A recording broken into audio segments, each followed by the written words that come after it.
కాదన్న అదానికే సమర్పయామి అని ఒప్పందం కూడదన్న ప్రభుత్వ శాఖలు బేఖాతరు చేసిన జగన్ మంత్రివర్గం ధరలు తగ్గుతాయి బేరమాడదామన్న ఆర్థిక శాఖ అయినా పట్టించుకున్న నాటి రాష్ట్ర ప్రభుత్వ ఒప్పందానికి ఆగమేఘాలపై అనుమతులు అదనపు ఖర్చులతో భారంగా మారిన ఒప్పందం జగన్ మాయపై రాయిటర్స్ ప్రత్యేక కథనం అంటూ అదాని గ్రీన్స్ నుంచి సౌర విద్యుత్ కొనుగోలుకు సెకీతో ఆంధ్రప్రదేశ్ చేసుకునే ఒప్పందం ఏమాత్రం మంచిది కాదని దానివల్ల రాష్ట్ర ఖజానా భారీగా నష్టపోతుందని విద్యుత్ ఆర్థిక శాఖ అధికారులు చేసిన సూచనలు నాటి జగన్మోహన్ రెడ్డి ప్రభుత్వం బేఖాతరు చేసిందని అంతర్జాతీయ వార్తా సంస్థ రాయిటర్స్ పేర్కొంది. విషయంలో తొలి నుంచి జరిగిన పరిణామాలను పరిశీలించి ఆ సంస్థ మంగళవారం ప్రత్యేక కథనాన్ని విడుదల చేసింది.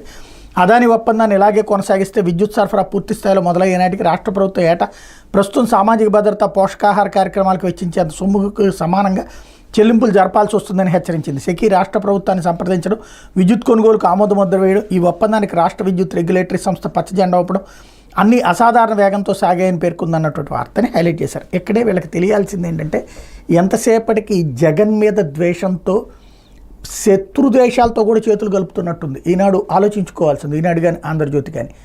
రాయిటర్స్ అనేటటువంటి సంస్థకి $300 మిలియన్ లంచాలు ఇచ్చి డీప్ స్టేట్ ద్వారా అడ్డకోలు కథనాలు రాయిస్తున్నారు అన్నట్టుంది. ఇప్పుడు ఎలన్ మాస్క్ బయటపెట్టినటువంటి నిజం. $300 మిలియన్ అమెరికన్ ప్రభుత్వ డబ్బులు తీసుకెళ్ళి రాయిటర్స్కి ఇచ్చి ఆ డీప్ స్టేట్ వాళ్ళు చెప్పినట్టుగా ప్రపంచంలోని ఏ దేశం మీద వ్యతిరేక వార్తలు రాయాలి, ఏ దేశానికి అనుకూలంగా రాయాలన్నది వాళ్ళు అక్కడ తయారు చేస్తున్నారు డీప్ స్టేట్కి. ఆ డీప్ స్టేట్ వాళ్ళు తయారు చేస్తుంటే వాళ్ళు చేస్తుంది. ఆ సోరోస్ బహిరంగంగా ప్రకటించాడు అదానిని నాశనం చేస్తానని.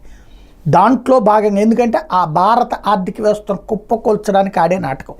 ఇక్కడ వెరీ సింపుల్, ₹2.49 కరెంటు ఇస్తుంటే అంతకంటే తక్కువకి ఇచ్చే ఎవడున్నా తీసుకొచ్చి మనం వాడుకోవచ్చు. ఎవడున్నాడు ఇక్కడ? లేదా మిగతాది ఇప్పటిదాకా ఉన్నటువంటి కరెంటు సంబంధించినటువంటి అన్నీ తీయండి, ఏ సంస్థ ఎంత పెట్టి అమ్ముతుందో మనకి దీనికంటే ఎక్కువకి అమ్ముతున్నాయి అందరూ కూడా. అది కూడా అదాని రాష్ట్ర ప్రభుత్వంతో డైరెక్ట్గా అమ్మట్ల, కేంద్ర ప్రభుత్వానికి అమ్మితే కేంద్ర ప్రభుత్వం మనకు అమ్ముతోంది.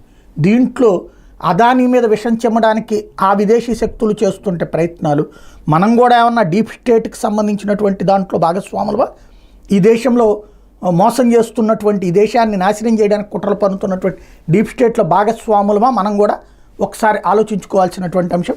అది పెద్ద దేశద్రోహమే అవుతుంది.